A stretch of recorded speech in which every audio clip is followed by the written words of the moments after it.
What is happening? What is shaking? Jim Petersen joins me today. One of my best friends, one of my former teammates, and now he is the color analyst for radio for the Timberwolves. He usually does TV, slid over to radio because there's no local TV from here on out. So he's my counterpart with the Minnesota Timberwolves.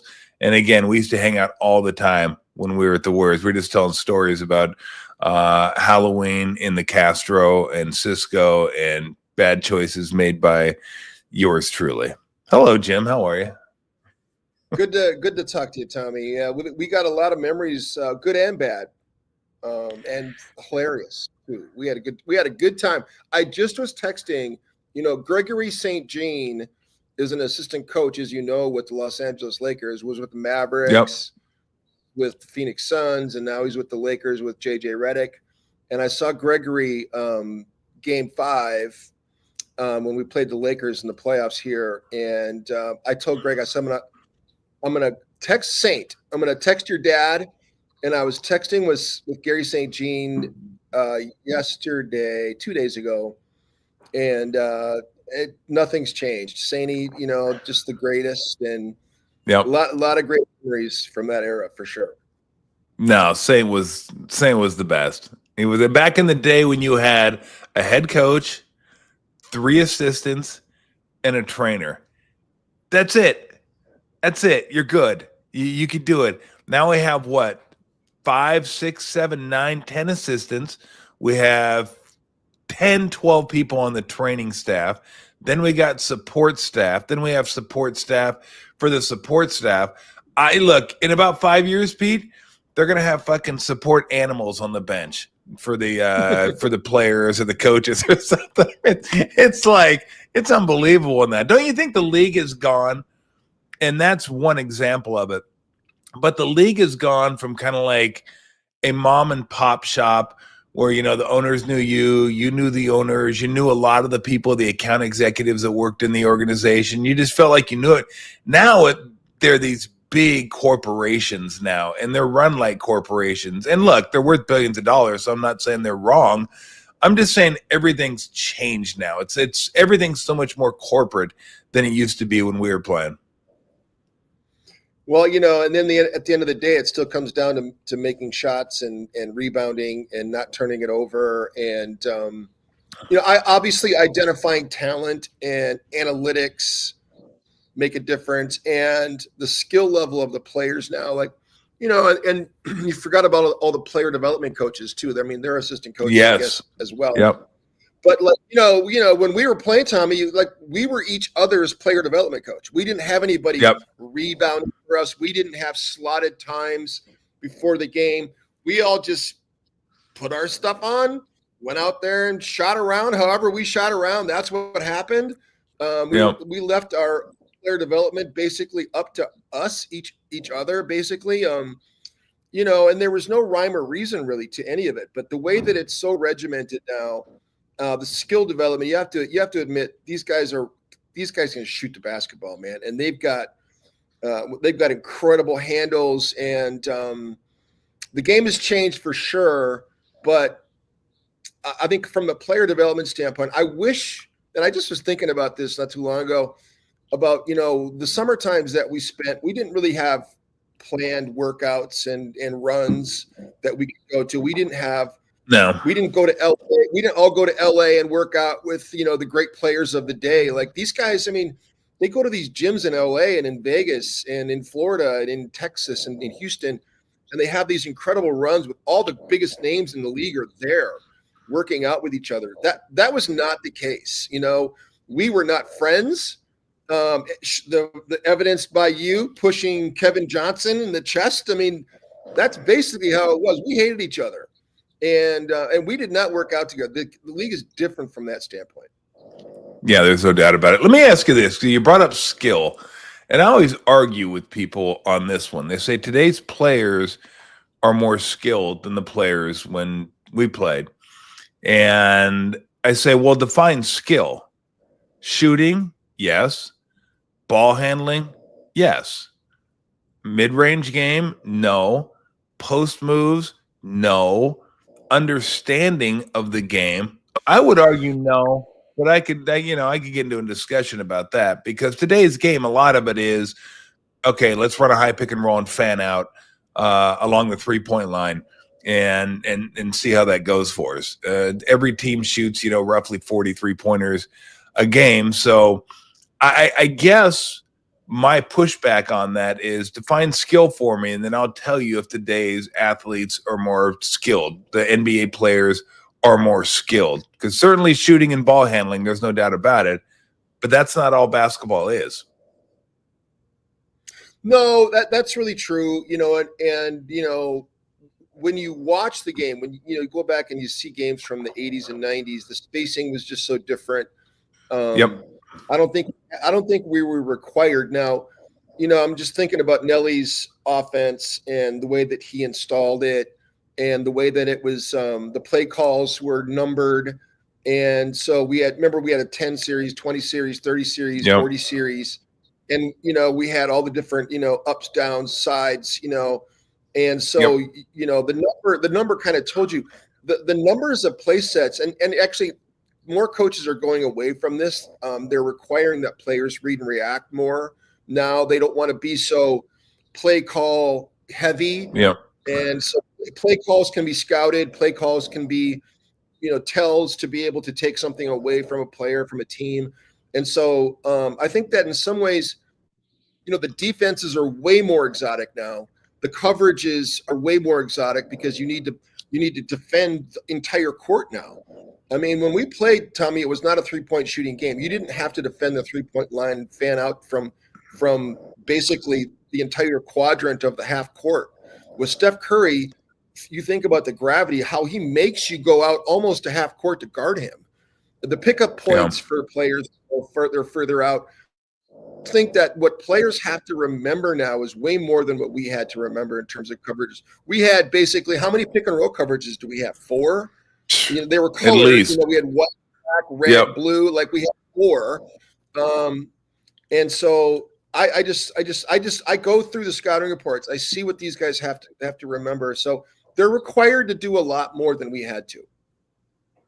Well, yeah, you're right. I mean, there's no doubt they have to cover more space than ever before. It's harder to defend than it used to be, because it used to be playing in a phone booth, right? I always tell people, when you used to have to get back on defense, the first job was get back, get to the paint, and then get out and guard shooters. Yeah. Now you got to you got to fan out to the 3-point line when you're getting back on defense, because that's where everybody is running. And then with the space that's involved, these, when you rotate, you got to rotate a lot farther than you ever had to rotate. Of course, for big guys, like you and me, it can be harder, but it's also a lot less demanding on the body, a lot less taxing, because you're not banging with Barkley, you're not banging with Malone, you're not banging with Olajuwon or Ewing or Robinson, or literally every team had somebody, even a guy like Buck Williams, who people may not know about.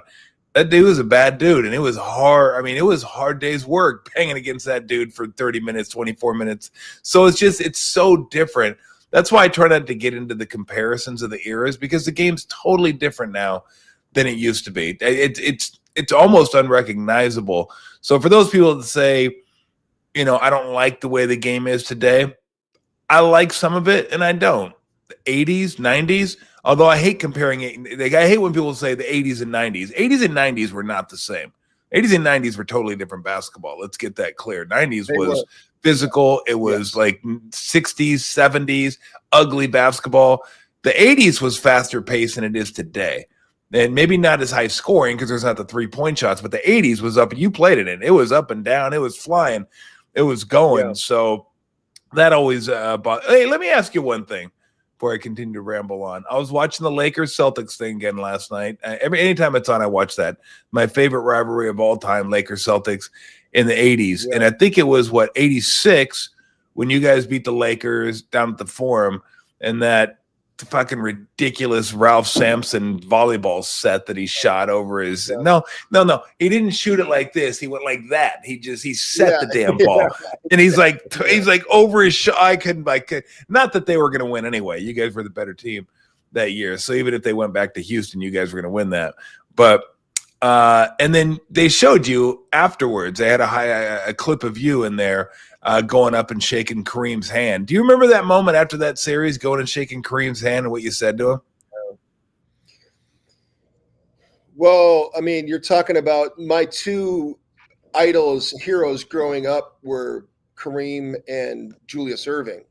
And Doc, I played in my second exhibition game as a young player. That was my second year in the league too. So I was drafted in '84 with Olajuwon, and we made it to the finals our second year together with Ralph Sampson. That was his third year. Rod McRae's third year, and we had a really talented team, obviously. But Tommy, I don't know what your surreal moment was. You can fill us in. We've never talked about this, but the first time stuck that elbow in my chin and slung the skyhook on me my rookie year was just one of the more surreal moments because I never really anticipated making it to the NBA. I was not a great college player. I was a great high school player. I was McDonald's All-American, but I did not have a great college career. And for me to make it to the league and to be playing with the group of guys I was playing with, I mean, just even meeting Olajuwon and Sampson, I played against Ralph in college, but I did not play against Olajuwon. And, I Slamma Jamma. Ralph Sampson was 3-time college player of the year. Just even my own teammates were kind of impressive and awe-inspiring in training camp. But when Kareem slung that skyhook on me, it was just one of those surreal moments. So I was not really a fan at that point. I'm more just like I battled that dude. Like if you watch those games against the Lakers, I battled Kareem. Like I would not let him catch the basketball. I was fronting him, and I was really doing a lot of great work. So I was more of a respect factor for me. But when I saw Cap, and I was shocked actually after the fact, thinking about it, that he actually shook my hand. But I think he had a respect for me in that series because I battled him. And I just remember that video of me shaking his hands. I don't know. We really didn't do that kind of stuff after games back then. We didn't shake each other's hands. In that moment, it was kind of a surreal, awesome moment for us to have beaten the Lakers and me to have that moment. You didn't ask him for a jersey exchange? We just had this conversation, man. All these jersey exchanges. I mean, can you imagine Magic and Larry doing a jersey exchange? At some point. I mean, it was just so different. I was doing one of the things that they wanted to do since Fox Sports turned to Bally turned and so now we're FanDuel. They wanted us to do each other's, like when we play teams, they would want us to go on the other team's pregame show. And so I went on a pregame show when we played Phoenix. I was on their pregame show with Tom Chambers. Tom Chambers does the pregame show for the Phoenix Suns. And I always tell people ask me who the most difficult player for me to defend was back then. It wasn't Kevin McHale. I knew him, played against him. I was not afraid to play against Kevin McHale. I loved playing against him. But there were two guys I had difficulty guarding. Charles Barkley was one, and Tom Chambers was the other. And Chambers, because he was kind of ahead of his time because he was a 3-point shooter who could also drive it, and he was a high flyer. He was a really talented offensive player. He should be in the Hall of Fame, by the way. I think he's in the Hall of Fame. He should be. I think he's a good enough player. He the winning championships and all that. But and so I'm on the pregame show with Chambers, and Chambers was a jerk when he was a player. I don't know if you really resonated with that dude, but they're not really. Yeah, I mean, so playing against him when he was in Seattle, and then playing against him when he was with Phoenix, he was not a friendly dude. He wasn't somebody that would you'd shake hands with and say hello and chit chat with as a player. And I told him, I was like, dude, you on the pregame show. I was like, Tommy, you were a jerk as a player. I'm like telling him, he's like, yeah, he goes, but that's the way it was back then. And it's really true. Guys were not friends, man. It was a different era. And it's funny how these guys do the jersey swaps and do all this. What, Pete? That I fucking hate that. I hate that they got to make a show of it. And I hate it even more when a team gets beat by 30 and then they go out there and extend. Like, you just got your ass kicked by 30. And I'm going to go exchange my jersey on the court at home. Like, we just got beat by 30. I'm going to go exchange my jersey. It's like, go exchange jerseys in the hallway. Go back in the locker room. Go in the breezeway. Exchange your jerseys. No one gives a shit that you're exchanging your jerseys right now. So stop making a show of it. Do it out of our sight line. How about forget about that? How about all the social media people that travel with the team? Because we have 2 or 3 social media people with us. They're taking pictures and they're interviewing the players because social media is so important. And teams really track, and they have schedules dropping information because people want to consume video, and so our people are fantastic. Our social media people, they're great. They're really talented. They get a lot of awards because of the content they produce, and so it's just part of the ecosystem now. But I'm just thinking, like, back in our era, can you imagine players being trailed by video crews that are hanging on their every word and then taking photos of them as they're coming from the hotel onto the bus and the outfits that they're wearing or walking into the arena, wherever they're coming in, and the drip, like all the guys. Tommy, what would we have seen? Well, actually, we wore suits to games when we were players. We were actually more dressed up. We didn't let our personalities out like these guys. And in some ways it's interesting. These guys, they have some pretty cool styles to the stuff they wear. It's probably an income source because I'm sure guys are getting paid to wear certain things to be able to have that drip on social media. But it's just hold on a second. I got to stop you right there. I mean, you're way too old and way too white to be saying drip. Twice you said it. Okay. Well, it's what they say. It's what they say. Yeah, exactly. Let them say it. Okay, not you. Don't do that to me. Anytime someone's my age, and you had a really you had your own unique style, though. I think people would, if they would have seen how you used to in the day, they would really appreciate it because you had a style unto yourself. I don't know. I'm not sure if calling it a style was accurate. I don't know what. It was, but there you go. I mean, I'm still the same. I wear shorts and t-shirt. That's all I wear. That's all I've worn for far. I've been very consistent for about 50 plus years now. Vans. I still got Vans. Still rocking the Vans. Yep. Still got although the problem with the Vans, I used to be able to get size 15 Vans in all different styles. And now you got to customize them to get them size 15. So I don't know what happened. I don't know if all the people with 15 shoes died and they're just not buying Vans anymore, but it's really put it's been a bummer for me. So shoe shopping is not great. I'm not enjoying shoe shopping. And then, you're right with the suits. I remember when I was traveling with the Hornets and Kurt Rambis had a neoprene tie. It was a fucking made out of wetsuit material, and it was blue on one side and black on the other side. And I was like, that's pretty sweet. I go, where'd you get it? He goes, I made it. He goes, if it's free, it's me, and I'll take 3. And that's the way Kurt dressed. And I'm like, you know what? I could probably get away with 2 suits for the year. I was not into fashion. I was not into let me impress somebody walking. Because who are we going to impress anyway? We didn't have cameras. We didn't have any. You just walked from the parking lot into the locker room. Like, I'm going to spend $500 on 8 suits to walk to the locker room and impress you guys? No, I don't think so. Not going to happen. I remember we made it. We had a players trip where we went overseas. We were in Thailand. And this is now after my career. I'm playing with some retired NBA guys, and we were in Thailand. And Moses Malone wanted to go get some suits made at this place that he knew, and he took me with him. And a bunch of went. Like, there were a bunch of guys that went, and we had 8 suits made, and we got them back in the time that we were there. So I had 6 suits made. I got them back 3 days later. I went and got fitted, picked out the fabric. They made them, got them back to us in 3 days. Now, I don't know what kind of suits are being able to be made in 3 days, but they were actually pretty good. So I started wearing them on the road with the Timberwolves when I started broadcasting. And I remember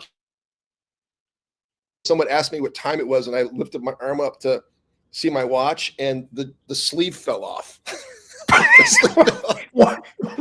What? You went Tommy Boy? I lifted my arm up, and it's like I was the Incredible Hulk, like the sleeve, like that's how well made those sleeves were. So. Wow, I've never heard of such a thing. That is amazing. Yeah. That is amazing. Go to Thailand, man. Make sure the thread count is there. Like, you need to have that thing sewn in there good. So, yeah. Wow. You could have just ripped the other sleeve off and worn like a vest. It could have been the Shane Gillis collection or something like that. I would be a little very difficult to get the other one off, by the way. I think it would have come out pretty easy. I'm sure. Yeah. You know what? Maybe like Sweats. There was a tearaway suit. You just like rip the sleeves off and you're good to go. You just like keep on moving. How have we spent all this time and not talked about the fact that the Golden State Warriors knocked off my Timberwolves last night? We're gonna get there right now. That's the show. You should know that. I never know what's gonna happen here. It just goes here, it goes there, kind of goes wherever it's gonna go. Well, let's talk about the big news, because I called last night's victory for the Warriors a Pyrrhic victory. You win the game, but you lose Steph Curry, and you may end up losing the war because of it. Although I'm not quite there yet, but I mean, just a bummer. And I think you agree with me. There's a lot of fans out there that don't mind when guys get hurt, and it gives our team a better chance to get hurt because they're so focused on their team and how it affects their team.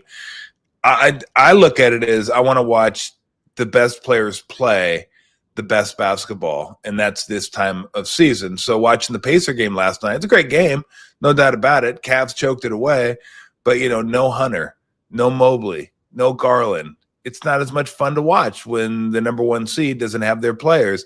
And Steph Curry's maybe the biggest star left in the game in the playoffs. There's others that are out of the playoffs, but we could argue that. But he's a huge star, obviously. It's just not as fun. Whether the Warriors win or not, it's not as fun. And I'm sure you feel the same way. You want to watch all the best players available this time of year. 100%. I feel the same way. Nobody wants to see anybody get hurt, especially Steph Curry. He's such a big star. It's why people are watching these games. Anthony Edwards, I think, would also say the same thing, because, one of the things for Anthony Edwards is he's loved taking down, and he's got a list of guys, and he even said that he wanted to play against the Golden State Warriors, mainly because Draymond talks a lot of smack, but also Steph Curry's on the list. And he stands in the way. And so, I was really disappointed to see Steph have the hamstring. It sounds like he's going to be reevaluated, and he could come back, by game 5. But hamstrings are a funny thing. You just don't know how it's going to go. Everybody's saying this to me now that Steph's going to be out. Minnesota should 100% win this series, but I'm not going to count Steve Kerr out, and I'm not going to count Jimmy Butler and Draymond Green and Brandon Pajemski but I'm still, because if they were hanging their hat on offense, I would say you're right. If they can't score 100 points, but they can hold you to under 100 points. They've already proved that, and so this Warriors team is tough. And I love how Steve Kerr just came out and used 10 guys last night. He used his entire bench. So I just think Steve is kind of like, and correct me if I'm wrong, I'm just out of that Greg Popovich coaching tree, because Pop, all throughout his tenure as the coach of the San Antonio Spurs, he was so Nelly-like in the way that he would change starting lineups based on whatever premonition he had, whether it was matchup driven, whether he wanted to get this guy some reps or get this guy in a starting role, or he was always shaking up lineups all the time, and he was playing see the floor normally. And so guys were always ready to play, like you never knew. And so I think Steve does that. I mean, obviously you've changed starting lineups even in the Houston series, 4 times. So I just think that even though you lose Steph Curry, I think that's going to embolden a Brandon Pajemski. Pajemski is the last 17 games of the season for him when he came back from injury, Tommy. he was so, I don't got to tell you, I mean, you guys went 9-5. Those last 14 games, he averaged 17 a game. He had a horrible game last night, and he's the kind of guy that could step up and make big noise. And I just think that we still have to play the games. No doubt about it. And look, Jimmy Butler went to the finals twice with Miami, and those weren't star-studded teams at all. Yeah. It was him, it was Adebayo, Hero, and then they had guys like Vincent and Struz and Martin, and they just he finds a way. He's one of those type of players that can find a way. So obviously, it's a huge adjustment for the Warriors offensively. And now what the Wolves are able to do defensively, it doesn't stretch the court. I always say Steph Curry distorts the court so much because you have to guard him so far out that it opens up so much space behind him. And now you don't got to worry about that as much anymore because he's not on the court. You can kind of constrict the court, makes your defensive coverages a little bit easier. But last night was such a weird game, Pete. It was like I thought it was the Rockets that made the games ugly. It's actually the Warriors that are making games ugly. Like they don't play the way they used to play. It's not like free-flowing, offensive, get a $120, just woo, look at this. That's not who they are anymore. They can muddy it up and muck it up with the best of them, and they're like a really good defensive team. So I agree with you on that. But let's be honest, the Wolves missed a ton of shots that they normally made throughout the course of the season. Number 4 in the league in three-point shooting percentage. The last couple games, they've shot like blind men. I mean, these guys are just like chucking up bricks all over the place. That's going to correct. What else did you see from them offensively last night that maybe they need to fix a little bit? Because I think the shots will take care of themselves. Some of those shots are going to fall. Well, I mean, the Wolves, you think about how they won the Lakers series. I mean, the Lakers aren't the same defensive team, and they certainly didn't have the depth. The Wolves had the advantage against the Lakers because they were so much better 4 through 8. And, obviously when JJ Redick plays his 5 the entire second half of game 4, which was pretty shocking, kind of tells you from a depth standpoint, you're not playing against the same team, the same kind of team anyway. So, the depth that Golden State has matters. But in that Lakers series, Tommy, we won all of the miscellaneous points battles. You think about second chance points, getting to the free throw line, fast break points, points off turnovers, all those things. We blew them out in that regard. They didn't get out in transition on us. We didn't put them on the free throw line, which you're so worried about with LeBron getting every call. The Lakers get all the calls. They second and free throw attempts or whatever. Like their foul rate was really high. We didn't foul them and put them on the line.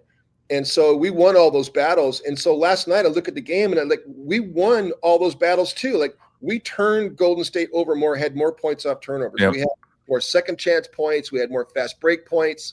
We had more points in the paint. It was a blow up points in the paint wise, but we shot 26 of 49 in the paint. We missed so many layups. Anthony Edwards was 8 of 15 in the paint, and all of his makes and misses were in the restricted area. So he missed 7 layups. And so, we just missed a bunch of layups that we normally would make. And Ant's he's a much better finisher than he showed. So from that standpoint, I think they can do a better job in that regard. I think they out free throwed in terms of like the number of attempts. They had more makes and takes from the free throw line in that game. Yep. He had 17 free throw attempts. Golden State only had 15. And so Jimmy, he's a high free throw guy.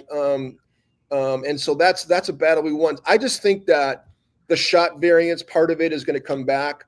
Minnesota, that's just a huge thing. So what did they go? The Wolves went the last 2 games, the game 5 against Lakers and last night, 12 of 76, Tommy, in 2 games. I mean, that's 16% shooting for a team that really relies a lot on 3-point shooting, just like the Warriors do. So, the same thing happened to Boston in their game 1 against the Knicks. Yep. They had a horrible shooting night. And that's what you're going to get in the modern NBA game because teams are jacking up so many threes. You're going to have nights or a night or 2 together where shot variance matters. I had to pass this along because you probably remember one of my friends, Steve Davidson. He always on the chat and he's watching the show and everything. And he just wanted he wanted to point out he thought you were wearing the Hans and Franz collection sweatshirt. So I will fump you up. That's very good. That is very good. Those knuckleheads. Dude, Jim knows very well, by the way, because we used to go out, and maybe I'll ask you about some of the one of the New Year's Eve parties we went to when we were younger. But so let me ask you about this matchup, because Julius Randle had his way for the most part in that Lakers series, and he was able to kind of bully his way through that lineup. They just weren't big enough. They weren't physical enough. And I love this matchup for the Warriors because Julius Randle cannot bully his way through Draymond Green. And sometimes Draymond will be guarding Gobert, and they had Butler on Green. You got that right. We're talking about the lineups and everything. But I think when they put Draymond on Randle, that kind of nullifies any of the bully ball stuff. Like, he's going to have to do his stuff on the perimeter, his turnaround jump shots, his jump shots. What do you think about that matchup and how the T-Wolves combat it, or do they even try? Or what does Randle do to kind of combat taking away that element of his game? Well, what Julius has done this year so well, how he's fit in, because, when he first got here, Chris Finch kind of communicated to him that he needed him to score and, be a good partner with Ant and be more of a scoring threat. But really what it ended up being is that they needed him to be a playmaker as well as a scorer. So Julius was turning the ball over a lot because he was pounding it too much. And a lot of times in an effort to do his thing to score the basketball in the way that he does with the bully ball, he was turning it over. Guys, where once you turn your back on a defender, someone can come from behind and steal the basketball, or he was getting passes deflected and he was turning it over at a very high rate. And so now they get him into space and they get him along the free throw line. It's like from elbow to elbow, that whole area, the nail area, they get him the basketball. And he's really become a great playmaker. So with the Draymond Green, I think that Draymond gives you a lot of confidence, like a Gobert does defensively, because you can stay home. Like, Draymond doesn't need a lot of help.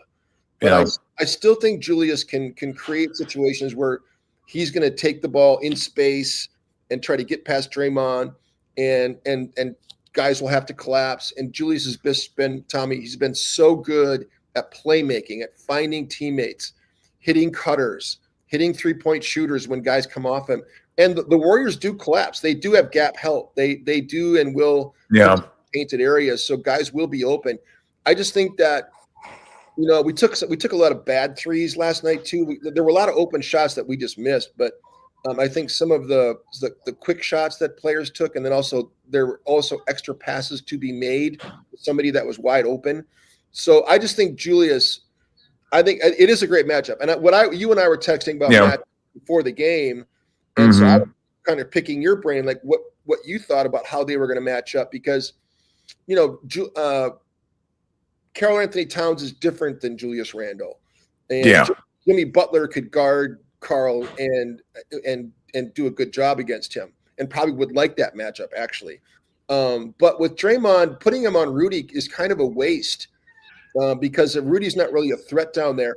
And one of the things that the Lakers did so well in that Lakers series against us that kept Rudy at bay is that they put Rui Hachimura on him, and Rui never left him. And a lot of times they rebounded with Rudy Gobert, and they took him off the offensive glass until Game 5. And they didn't do any of it. And Rudy had 27 and 24 because they didn't box him out. So I just think that, like, you can put a Jimmy Butler on Rudy, and Jimmy will box him out, and then Draymond can focus on Julius Randle. But there's so much switching going on. You know what I mean? Exactly. That's the other thing too, is like people sit there and focus on. And I was saying this with our team going into the Lakers series, is like everybody talks about matchup. Who's going to guard Luka? Who's going to guard LeBron? How are we going to, defend, the other players on their roster? I just think there's so much switching going. I'm more worried about scoring. We got to score. like you got to be able to make shots, and you got to have multiple guys contribute. The 2 games that Mike Conley had 0 points so far in the playoffs, last night and then the game we lost against the Lakers, he had 0 points in that game. So it just speaks to the fact that when you only play 8 guys, if 2 guys don't score at all, that's when we only playing 8 guys can be a hindrance sometimes. No doubt about it. And I thought maybe they might put Draymond on Rudy to let him help off, which I don't know is a great idea because then you just throw the lob over the top and Rudy gets his offensive points. Rebound. And then he can exactly. You got to get it. No. Yeah. No, I totally agree with you on that one. Like, I mean, Walker Alexander had 0 last night. I expect him to hit a few shots. So I did the game was so weird that you're like, okay, Minnesota is going to shoot better. The one thing I noticed, though, I want to ask you about this, because the first half, when Edwards was getting to the rim and missing, there were a lot of bodies and a lot of defenders, and Rudy was in the game. Second half, he got to the rim at will, and there was nobody there. And I don't think Rudy was in the game at that point. So they were able to go 5 wide, space the court a little bit, and kind of let him go off the dribble. Might we see more of that? I'm not saying they're going to take Gobert off the court because he's important to what you guys do, but it was pretty drastic yesterday. First half, bodies in the paint on the drives. Second half, wasn't a lot of bodies in the paint. I bet you that T-Wolves got 80% of their paint points in the second half, and that's when Edwards started to get going. Yeah, it's a great point. Yeah, people say that Rudy gets played off the court defensively. I think that sometimes when he's taken out of the game is more offensively to create more space, and that's what Nas does. So the Nas Reed partnership with Julius Randle has been very good. Nas has been good with both Rudy and Julius, and actually Julius and Rudy are very good too. But when you play Julius Randle with Nas Reed, and Nas is he has the ability to post up, but his 3-point shooting and spacing is huge. And so when the Wolves won games 3 and 4 against the Lakers, the closing lineup was Mike Conley was out and Rudy was out. So those two, if Mike's not scoring, and Mike is more of a facilitator at this juncture of his career, 18 years in, he still does everything that Chris Finch values. But Dante's way more aggressive, is more aggressive defensively. Mike's still a good chase defender. But like offensively, Dante's gravity and 3-point shooting and driving ability has been really good in clutch moments now here in the playoffs. And then Nas Reed has been just fantastic in the clutch. And so his versatility and the spacing he creates gives Ant more room to operate. And so that is a nuance. Rudy has gotten better at getting out of the way, though. Like he'll get out to the dunker, he'll get the opposite side of the floor. He'll give Ant more space, and it's still something that he can do. But when he's down there and whoever's guarding him can roam more, it can be a problem for our team. And so that is one of the things. Like then credit Chris Finch too for doing that. We were not a good clutch team this year. We played the most clutch games in the NBA, but we were just 20 and 26. And a lot of that was we were not good end of game situation, like the last, 45 seconds of a game. We were good leading up to that point, but we lost a lot of games because we just weren't great in clutch time. And for him to switch up and use Dante and use Nas in those situations paid big dividends in that Lakers series. Yeah.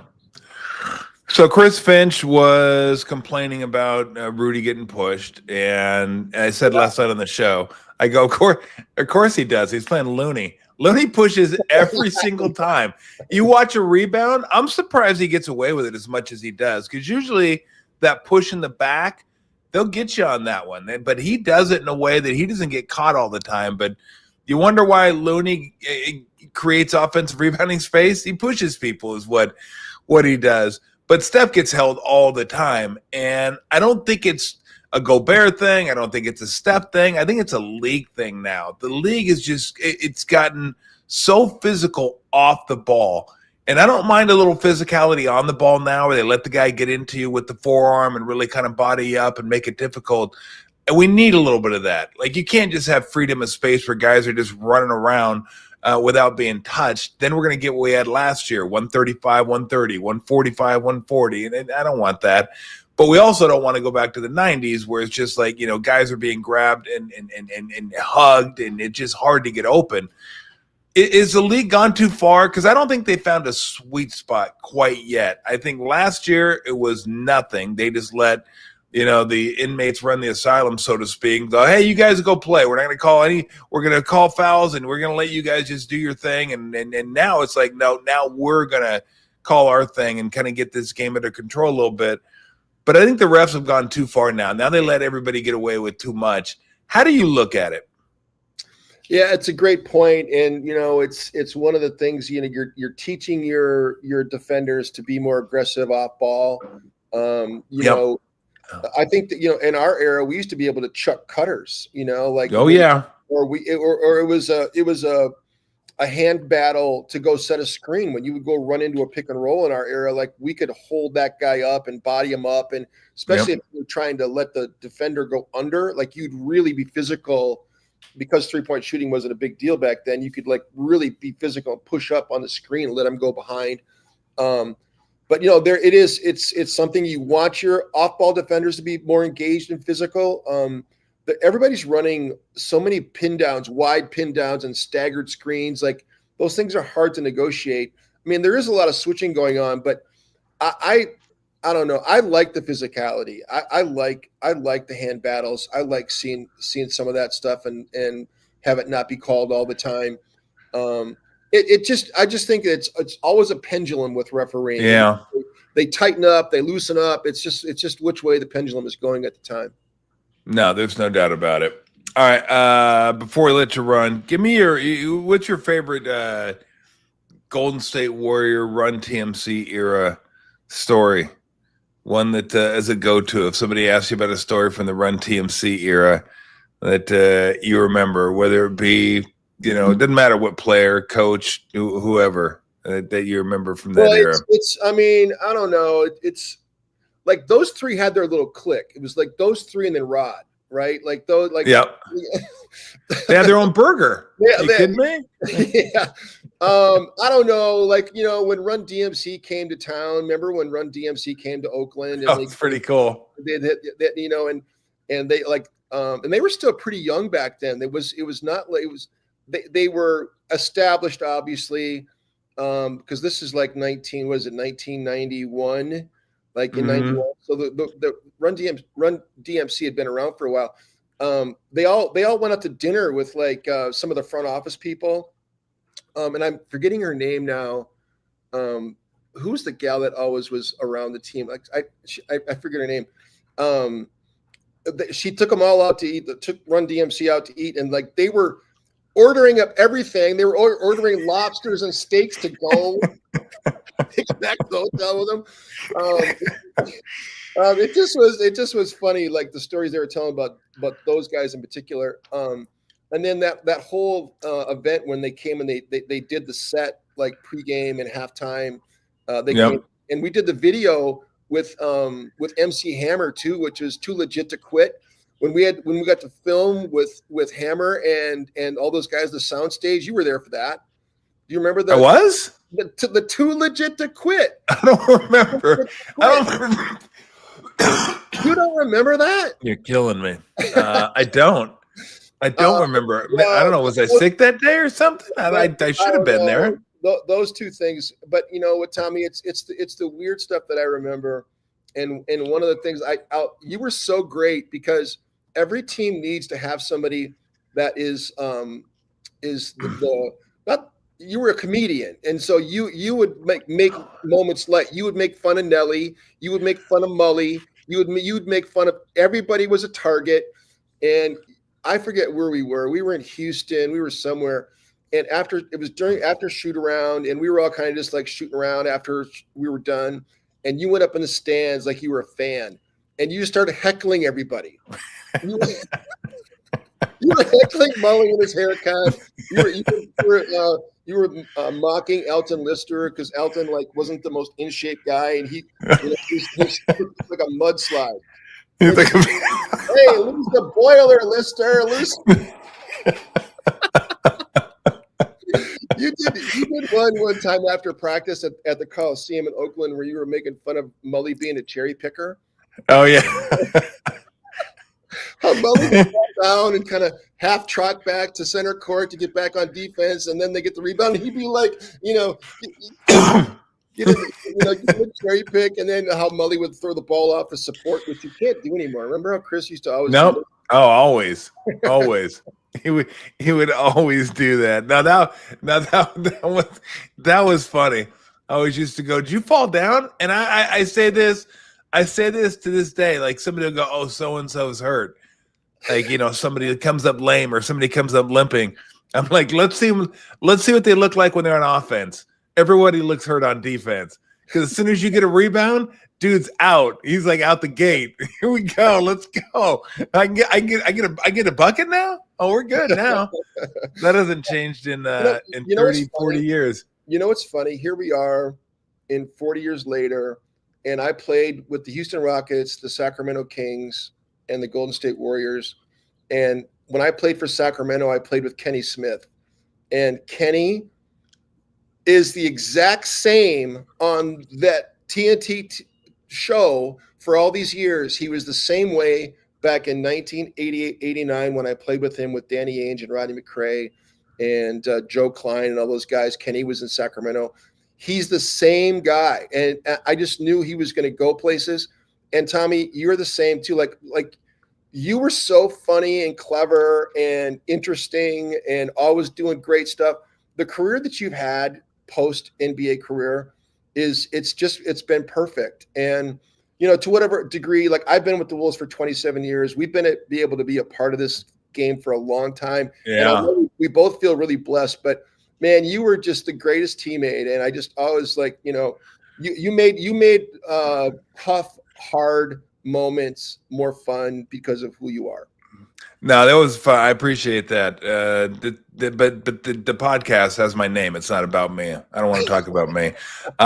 Somebody asked me about a Minute story.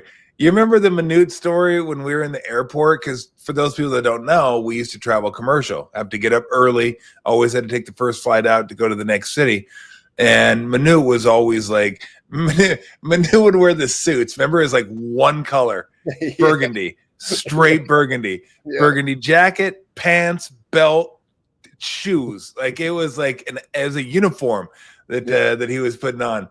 And Minute didn't suffer fools. And I don't know if you remember this. I can't remember what airport we were in, but Minute, very recognizable. Man's like 7'7", 7'6", whatever he is. And some elderly lady walked up to him in the airport, and she asked him for an autograph. Just like nice elderly lady. I say elderly now. She's probably younger than we are. So she asked him for an autograph. He just looks at her. And as he's signing it, and I know she could hear this, but as she's signing it, he goes, "Stupid Americans." he just hands it back to her. I was like, you couldn't wait like 8 seconds until she left? You had like ruin her day? And he just walked away. He was like, I remember with Minute, the hotel we stayed at in Portland was a place called the Red Lion. And for some reason, I don't know, I mean, even for me, like the ceiling was fairly low. And just seeing Minute have to walk down the hallway at 7'7" with his head cocked to the side. He had to walk down the entire – he wished he got a room by the elevator, because if he was at the end of the hallway, he'd have to walk all the way down, with his head like this. And then the other one was Mully had so much fun with Minute. They were such good friends, even before we got there. Yeah. They were such good friends. He was kind of Mully's muse. Mully used to just get a kick out of him all the time. And we would be walking through the commercial flight airport. We're walking through, and sometimes they had the moving sidewalks. And Minute just never knew how to get off one of those things. He would always because his feet were so big and he was so long. He looked like a baby giraffe. He'd hit that first step and be like, "Oh, he's going down. He's going down." And he'd like kind of right himself just at the very end. I was like, "Oh, the baby giraffe stays afloat. We're all good." And then remember, he'd turn around and go, "What are you fucking laughing at?" He used to remember. He used to sit bulkhead. He used to sit aisle bulkhead and stick his legs into the aisle, and his legs would almost reach the cockpit. I used to ask him, I go, you want me to see if we could open that door, let the pilots will let you stick your feet in the cockpit, kind of stretch your knees out? You're all good. I hear Lulu in the background. We used to always say Manute was 7'7", 211. He weighed 211 pounds. He was 7'7", and he had that little head, and he would sit in his seat in the bulkhead. It was always funny to see him sit in the bulkhead because he couldn't stretch his legs out necessarily. It was put him in the aisle. But his knees, like he would sit there and his shin bone was so long, his knee would sit up so high. It just was so funny seeing Manute fly commercial. I don't know what, Tommy, if NBA players today had to spend one season because whatever, I don't know, sun, moon, and stars caused them to have to fly commercial for an entire season. Oh, they'd retire. 4 games in 5 nights staying at airport hotels. They would quit because we stay in all the best hotels in whatever city we go to. Back then, when we flew commercial, playing 4 games in 5 nights, proximity to the airport was the most important thing. So, Marriott's, Radisson's, Holiday Inns, like whatever. Can you imagine if you handed out the travel itinerary? And it said United Flight 470, be at the airport, blah, blah, blah.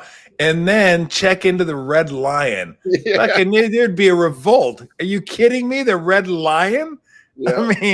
I mean, we didn't stay at like motels. Like we got to access our rooms from the inside. It wasn't one of those type of hotels. Right. But I mean, these guys are used to, look, we stay at a hotel in Houston now. And I hadn't been in Houston in a while. And it used to be the Four Seasons. Apparently, they said the Four Seasons has gone downhill. They call it like the 3 Seasons now. So I was like, oh, that's the 3 Seasons. 4 Seasons isn't good enough for you anymore. We're going to go stay at this hotel, which is it's a nice hotel, but it's out of the way. I just want to be in the city, walk to a baseball game, walk to a restaurant, all that sort of stuff. But no, those were definitely good times. All right. I got to ask you this before we let you run. You grew up in Minnesota. Yeah. You played your college ball in Minnesota, and now you've called game for the Timberwolves forever. So you're about as Minnesota as they come. I wanted to ask you about. You saw it last year when you came here in the fall. We had a blast. I took you to my country club. Great time. Went to Pete's golf course. It was awesome. Yeah. Where did you send us to? Was it Al's Breakfast? You sent us Breakfast. Yeah. So good. So good.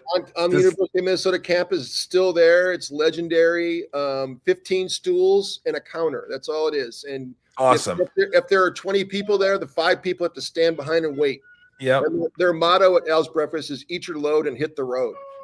It was great, though. It was awesome. Cash only. Yeah. Okay, I'm going to ask you about some of these Minnesota delicacies and see how many you've had and get your thoughts on them. Tater tot hot dish. Yeah, I'm sure this list is something I'm familiar with. I think this is more like Minneapolis and St. Paul and the surrounding area. It's really a foodie town. And so people have, not everybody that lives here is from here anymore. And so there are some things that are sort of Minnesota centric. And I mean, that is like my childhood. Tater tot hot dish. I mean, it was one of those things that was easy to make. You make it with, I think, mushroom soup, and you put potatoes and green beans and stuff. And then you put tater tots on top. I mean, if you wanted your kids to eat it, man, that's what you had to do. And so that stuff was good, man. It's like one of those comfort foods, and it's cold in Minnesota. So you need like hot dish is something that you had to have in Minnesota to make people feel stick good. On your bones. Oh, absolutely. Gotta have it stick on your bones. Did you ever have any lutefisk? You know what? So my Petersen is Danish. Yep. And lutefisk is kind of more of a Swedish dish, I believe. But my dad Danish, Swedish, it's all the same thing. I know it is all the same thing, but they're like, trust me, they roast each other. The Danes, but they do, and the Finns and the Germans. Like, there's a lot of Germans up here too. They all moved out of the Rhineland back at the turn of the century, but they're all farmers. But But my dad, his mother was Swedish, but his dad was Danish. And Grandma Petersen used to make lutefisk, and my dad loved it. So yeah, we had to love it too. Juicy Lucy. Oh, so good. Yeah. So Matt's is like famous for the Juicy Lucy. It's a hamburger with cheese that's inside the burger. So when they make the burger, the cheese melts, and so when you bite into it, it's like lava coming out of the burger. But it's so good. When my son Sanjay, who now coaches for the Atlanta Hawks, when he graduated from high school, we had Matt's come to his grad party. People still talk about it. Like, he graduated in 2012 from high school. People still talk about Matt's grill being at his grad party, and them having the Juicy Lucy people there, and it was just epic. No, it's a thing, and a lot of people try to copy it. Okay, last one. What's the most trouble you got into as a kid? What did you do, and what punishment did you receive from your parents for doing it?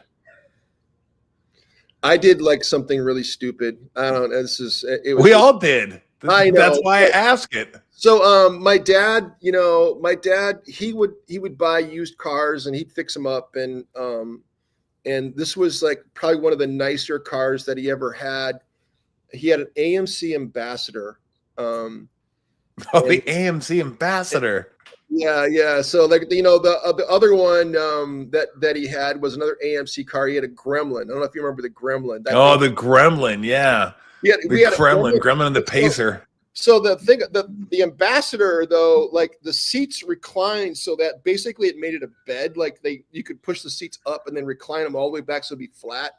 And my high school girlfriend, we were tooling around, and I had the Ambassador, and we might have been making out like at one point during this trek. Then we're kind of riding back, and she was an Ambassador front seat was pretty big, and it was before like there was a thing in between, like a cup holder stuff, whatever. Like it was just one bench seat in the front.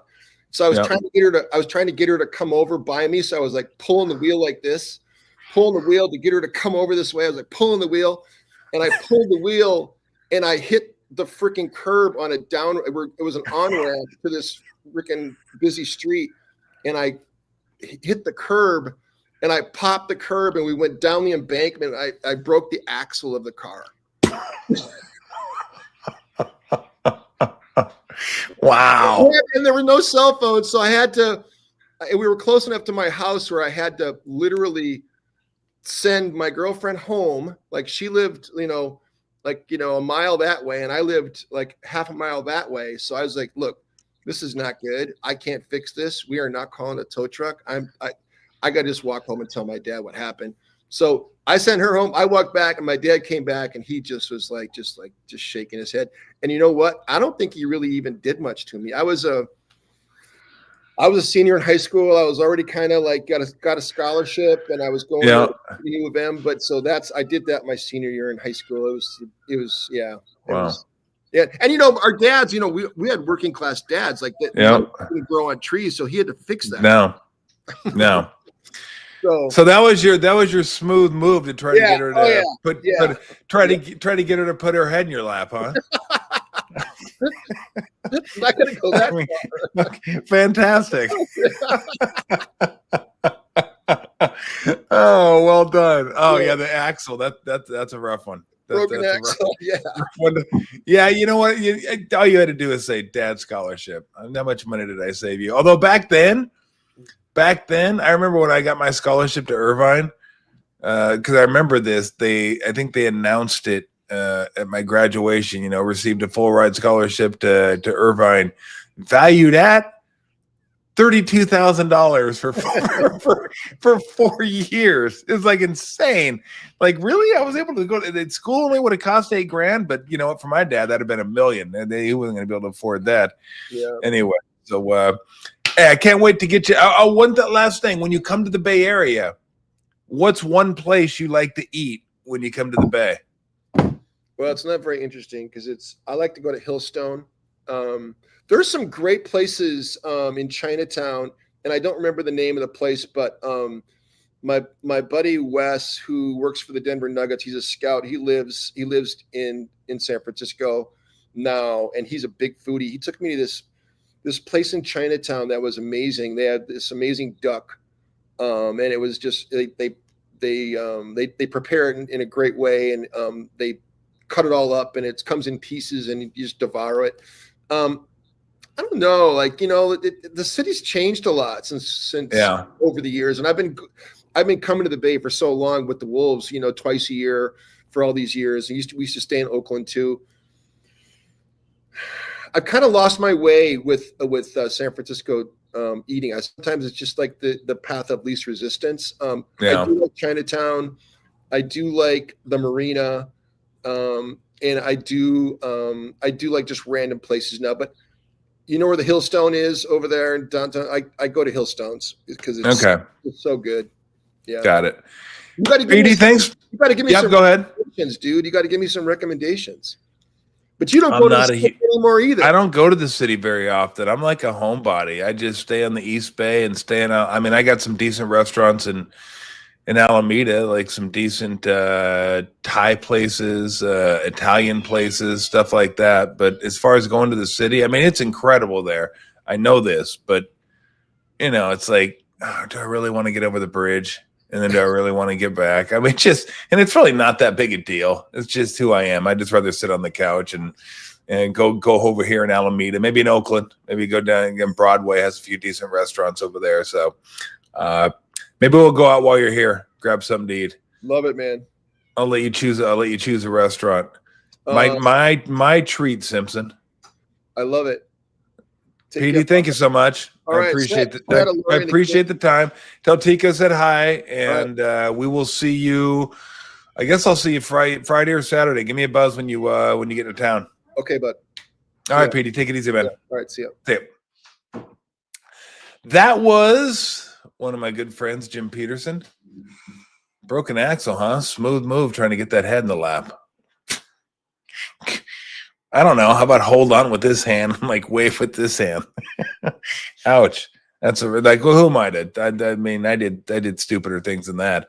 And I did get in trouble for him. So there we go to end it. Camila's going to say goodbye. And thanks for joining us. And we'll be back tomorrow for post game after the Warriors game.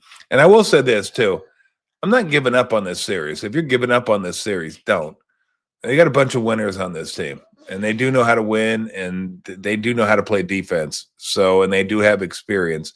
And it's really not even about winning without Steph. It's just holding it down until Steph gets back. That's what you're doing, trying to hold this thing down as long as you possibly can. But don't think for a second this thing's over. It's a bummer, to be sure. And it won't be as fun to watch. There's no Steph, of course. He's one of the most fun guys to watch ever. So, but don't think, this thing's over, because I certainly don't think it is. I think it's going to be a really, really good series. At least that's what I'm planning on. And we'll have post game for you tomorrow night. Tomorrow night's going to be a tough one. But then again, I said that about game one. That's the great thing about sports. The greatest reality television going is sports. So, you ready?